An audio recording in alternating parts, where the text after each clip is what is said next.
you wanted the best, you've got the best podcast. The hottest podcast in the world. The Chris Voss Show, the preeminent podcast with guests so smart you may experience serious brain bleed. The CEOs, authors, thought leaders, visionaries, and motivators. Get ready. Strap yourself in. Keep your hands, arms, and legs inside the vehicle at all times, because you're about to go on a monster education roller coaster with your brain. Now, here's your host, Chris Voss. Hi, folks. It's Voss here from thechrisvossshow.com. There you go, ladies and gentlemen. There, ladies, things that makes it official. Welcome to the big show. As always, the Chris Voss Show is the family that loves you, but doesn't judge you, at least not as harshly as your family. So there you go. As always, we're bringing the most amazing authors and people on the show who write the most amazing books, the hottest things that come off the shelf, from novels to politics to fiction, nonfiction, Pulitzer Prize-winning journalists, CEOs, billionaires, all the wonderful people are on this show, and bring it to you, 2 to 3 shows a weekday, 10 to 15 shows a week. If you're not paying attention, listen to every damn show, don't make us come out there. Anyway, we know you are, because you consume 96% of it. But what's with cutting out of the 4% end? Is it because you're doing rounding out the show? Is that what it is, and you're just skipping the next show? Don't do it. I might say something interesting in the last 4%. Anyway, guys, we have an amazing author on the show with his debut book. It's called The Wolves and the Greyhounds, a novel of the Great War. Came out March 29th, 2024. Robert Schreiner is on the phone. He's on the Zoom phone, the StreamYard phone. He's on the show with us today to talk about his newest book and everything that went into it. And he has a very illustrious career that he pulls the wonderful stories and data from, I'm sure, to interweave his amazing new novels and the stories inside of it. Robert is a former CIA intelligence officer.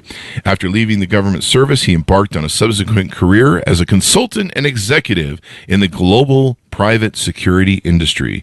He is an avid amateur military historian who's traveled the world, routinely speaking in side trips to visit ancient fortifications and battlefields. He lives in the Blue Ridge Mountains of Tennessee, and his wife, two spoiled Cocker Spaniels, and an amusingly musical cockatiel. Welcome to the show, Robert. How are you? Doing well, Chris. Thank you very much. There you go. You got like a whole farm going on there at the house. You got the cockatiel and... Oh, yeah. We've got all kinds of animals here, and yeah, they rule the roost for sure. The Blue Ridge Mountains of Tennessee, John Denver. So, Robert, give us the 30.com so people can find you on the interwebs. Yeah, it's robertschreiner.com is my website, and I'm also on the platform formerly known as Twitter, as well as LinkedIn. So it's pretty easy to find me. Just look for Robert Schreiner. I'll pop right up. There you go. You know what? You know what? I just realized everyone says that on the show. They go, "I'm on Twitter, formerly known as Twitter," but no one says what it is, right?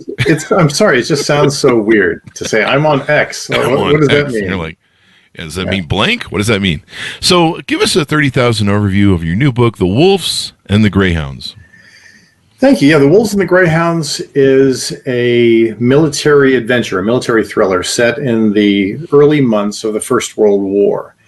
It's actually based on true events that inspired me to write it. And at the time, the two essential superpowers in the world were Great Britain and Germany. And everyone knows, about the British Empire, and that was really at its zenith at the time. The sun never sets on the British Empire. That was really that period of time. It was really an astonishing, network of colonies, and even communications cables, and of course the Royal Navy that kind of held it all together and protected it. The Germany under the Kaiser they had aspirations to essentially equal that, or even best it if they could. And Germany had a collection of colonies of its own across the world. Mm-hmm. They had colonies in Africa, they had colonies in the Pacific, in Asia, and the German, Imperial German Navy was, in this arms race with the Royal Navy at the time to try to, do the best that they could to protect their own colonies, but also match the Royal Navy's might wherever they would potentially encounter them. Mm-hmm. And the events of this novel take place right as the First World War was being declared. And what happened to kind of kick off these events was that the Germany's largest largest military presence, I should say, outside of Germany was their colony at Tsingtao, China. They had a large naval base there, and what was really their most vaunted naval detachment, which was the East Asia Squadron, was based there. Mm-hmm. And the Royal Navy knew, as war was about to be declared, they knew that they had to potentially bottle up as many of the German naval assets and military assets as they could.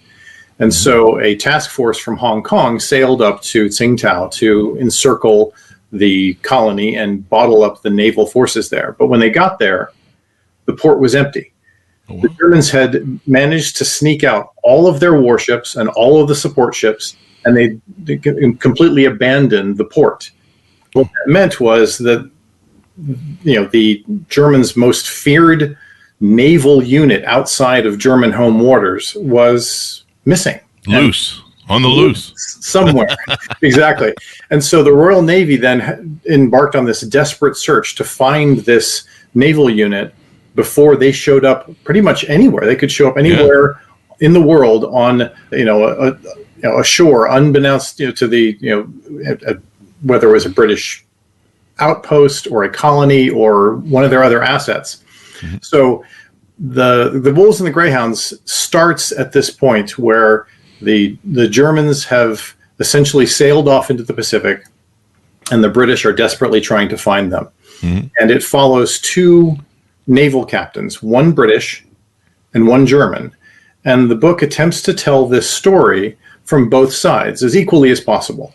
And so there's a British captain who's he becomes in charge of much of the effort to find them. Mm-hmm. And there's a German captain who is under the leadership of the East Asia Squadron's leader, who is Admiral Graf von Spee, who's actually pretty famous. Mm-hmm. The Germans named a whole number of warships after him. He was a legendary figure in German naval history. But he was also an interesting guy and kind of mercurial and a unusual fellow who might be kind of unpredictable. And so this captain is serving directly under him. And so the story follows each of their individual story arcs as they are inevitably drawn together in this story. Nice.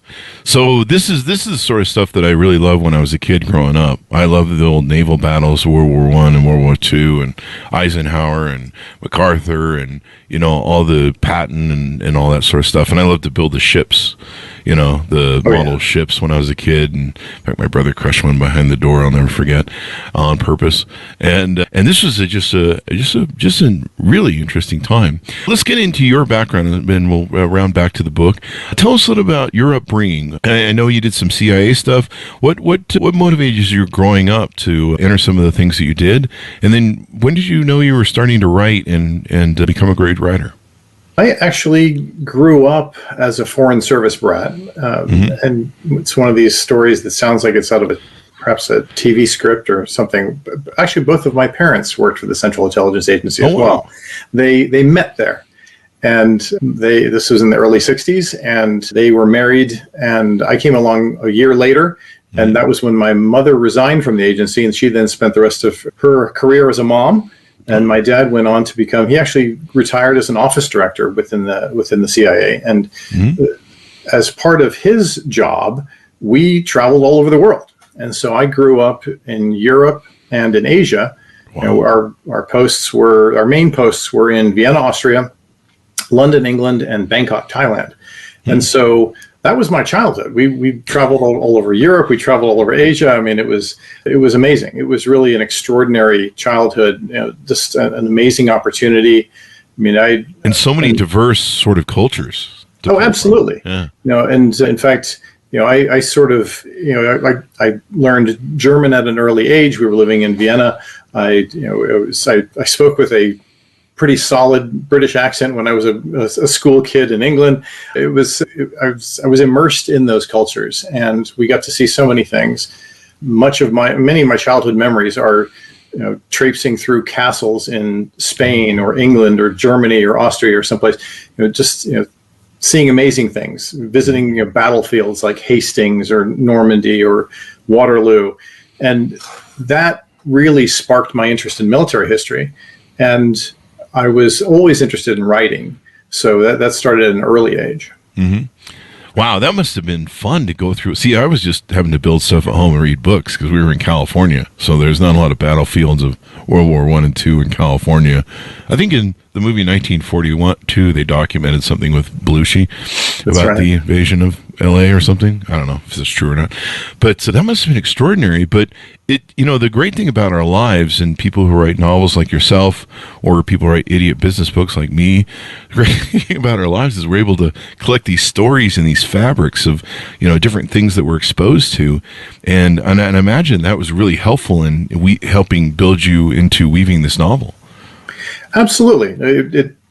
Having those experiences and being able to see things from someone else's perspective. I had friends from almost every nationality you can imagine growing up, and everyone else's perspective of not only modern, current events, but also historical events is definitely colored by their background. And so our perception of, for example, the First World War and the Second World War as Americans, very different than that of an English citizen versus a German citizen or someone who was living in Asia at the time.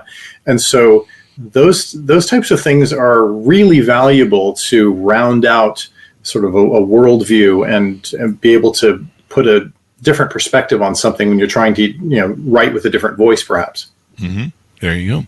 And so when did you finally sit down and start writing this novel?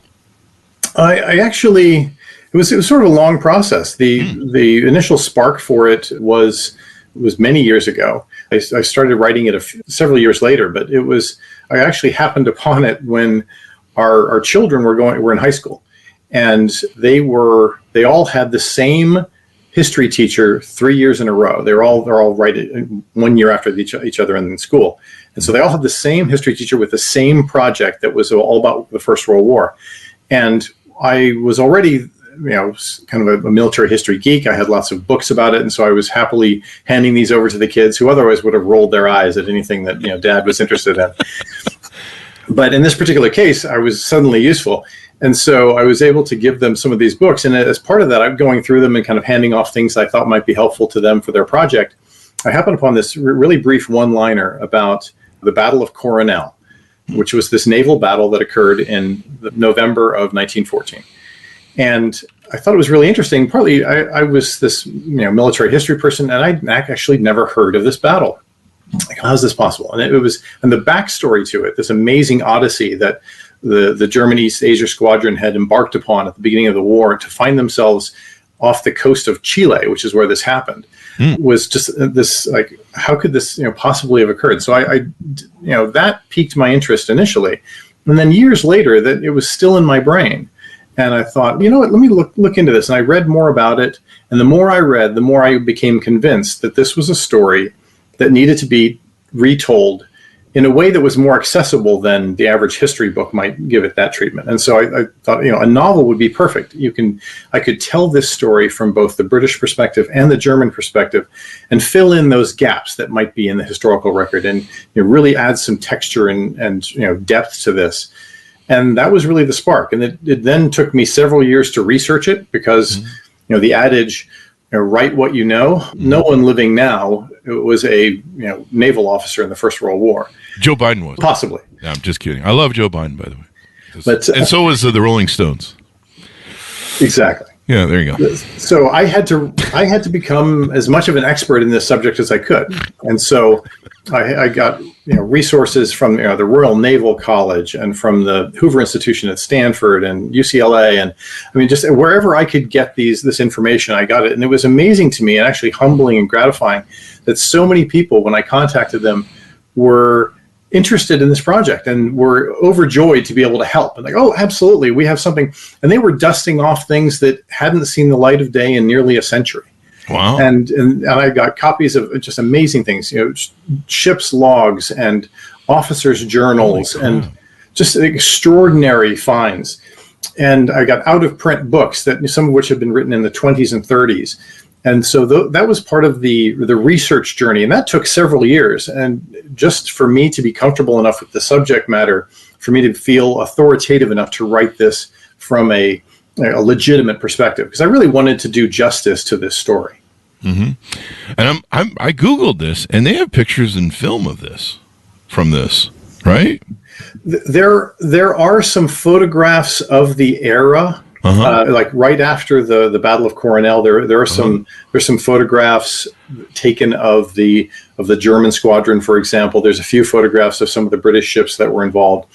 So there is some historical record for sure. There you go. I mean, quite exciting.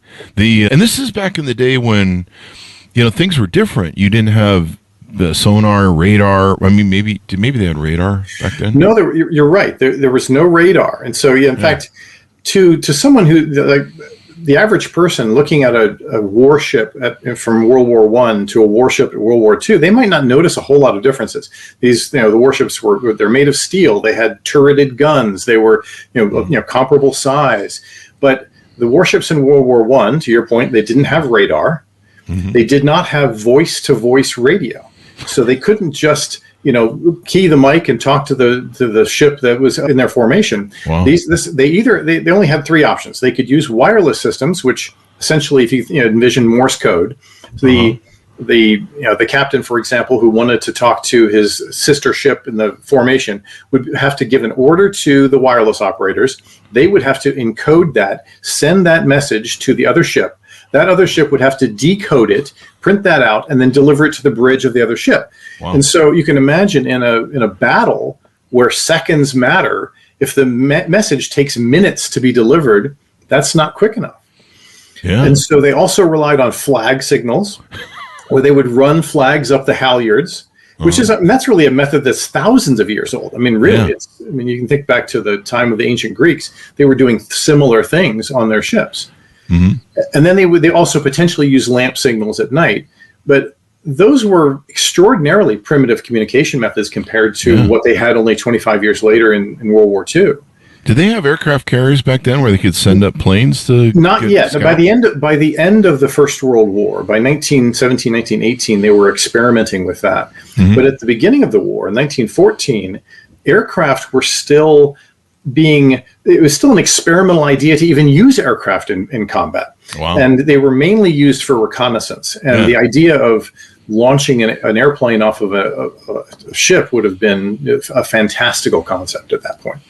Yeah, so you didn't have any radar. You didn't have any, satellites where you could be like, where's the German fleet at? And where should we be at? And all these different, there's a picture here of somebody, I think this is one of the colonels from the battles of Coronel and the Falkland Islands. This guy looks like the salt of the earth. These were amazing people who did extraordinary things with what we would consider relatively primitive technology. The other part of it is these ships of that era, they were still coal-fired steamships. Oh wow! They were all fueled by coal, which is a really heavy, cumbersome, messy fuel. And so a lot of time, these warship formations had to be trailed by colliers, big cargo ships whose holds were just filled with lumps of coal. And they would have to bring them alongside these warships, and they would go through this laborious process of moving lumps of coal from one ship to the other, and they would put them into these coal bunkers that, interestingly, the way that it was a brilliant design of the time, those coal bunkers on these warships were just inside the outer hull of the ships along the outside. So they acted as an additional armor barrier. If an incoming round managed to penetrate the armor, the next layer of defense was this layer of coal in the coal bunker, assuming it was still full of coal. And so there were many accounts actually in the battles that are described in the Wolves and the Greyhounds. There are many circumstances where incoming rounds, both German and English, managed to punch through the armor, but were stopped by the coal bunkers, and they were able to continue to steam on.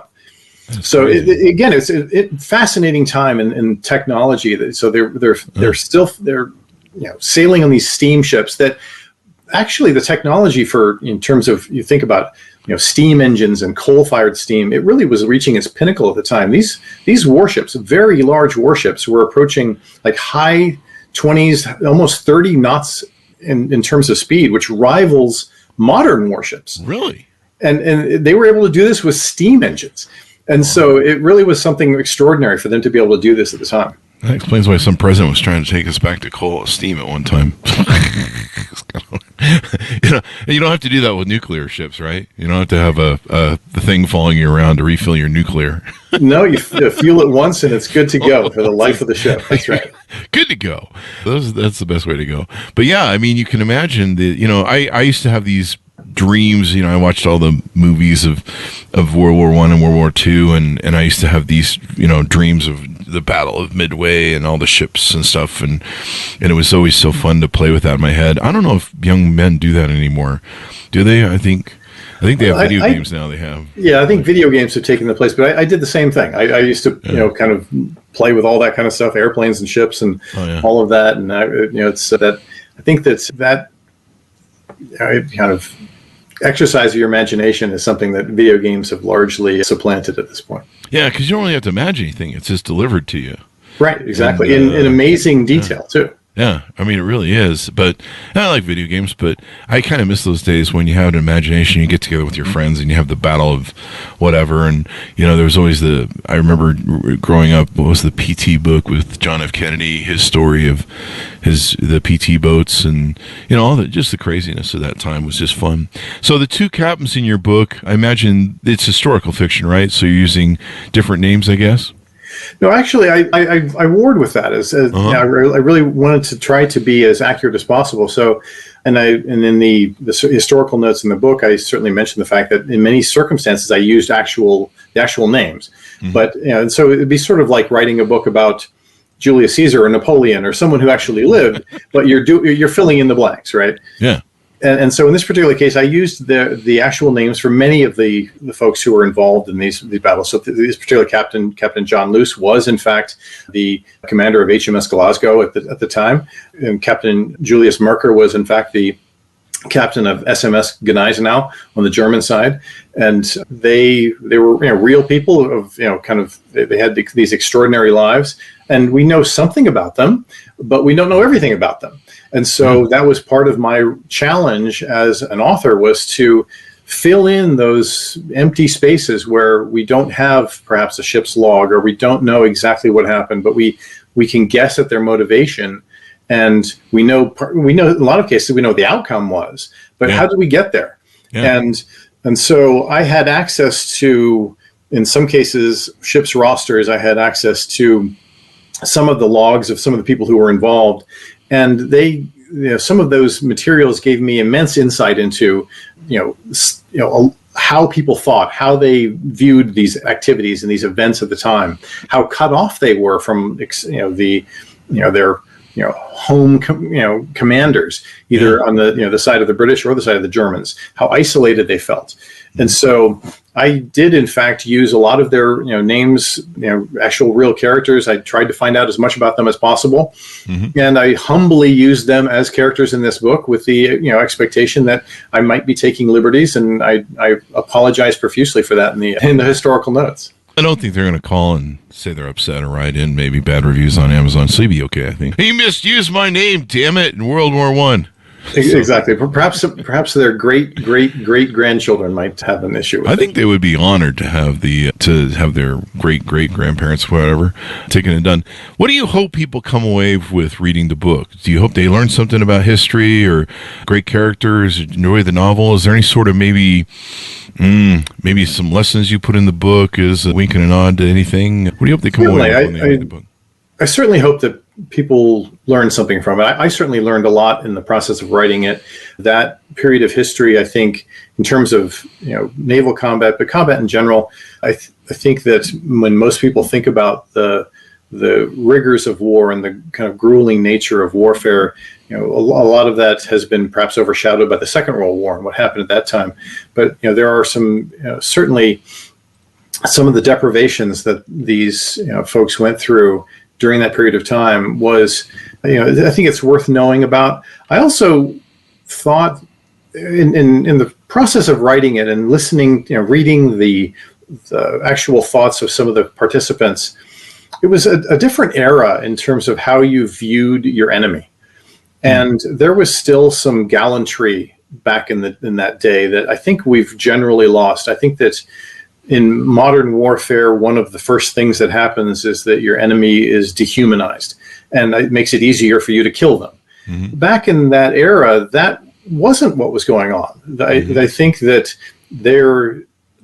they viewed each other possibly as more alike than different. They just happen, if they're an enemy combatant in a foreign naval vessel, is probably more alike you than they are not, even if they speak a different language. Mm-hmm. And they share different, cultural backgrounds, but they also had these commonalities in their life experiences, and mm-hmm. they really wanted to do the right thing. Mm-hmm. And, that was, one of the really striking things about this era and the story that I tried to portray was that they weren't demonizing their enemies. They were actually trying to treat their enemies with as much respect as possible. Mm-hmm. One of the typical things of the day was if an enemy ship went down, if you could rescue as many of the survivors as you could, you would absolutely go and do that. Mm-hmm. And you would treat them with as much respect and dignity as possible until they could be kind of shipped to they'd be shipped to a prison camp somewhere, but you would treat them, they were making sure they were fed, and they'd have mm-hmm. tea and, warm blankets. And that was what was done at the time. And I think that that's something that is worth knowing, that, human beings, even when fighting against each other, could still be human. Yeah. And I think in modern times, you see the horrific stories of the Ukrainian-Russian conflict now, and some of the just horrible atrocities being committed. And it's just a wonder that one human being could do that to another. Yeah. It just doesn't necessarily have to be that way. And that was one of the things I really took away from my research and hopefully conveyed in this story, was that they treated things differently back then. It was a slightly different viewpoint on how you viewed your enemy. Yeah, it was. I think Abraham Lincoln pioneered some of that. I mean, I think some of the rules that he made about prisoners of war and how to hold your enemies after winning in battle influenced. I don't know if it influenced much of it, but it seemed to be a time where we had a little bit more morality and backbone and things like that. Absolutely, the Hague Conventions and the Geneva Conventions. There was a time where people paid attention to that. And I think that nobody cares anymore. And I think that's an unfortunate loss, especially when conflict seems almost inevitable. The fact that, one of the first steps in conflict is to dehumanize your enemy so that it's, almost nothing to kill them is really a terrible circumstance. Yeah. You saw that in World War II with the Germans and the camps. And then there was the Japanese.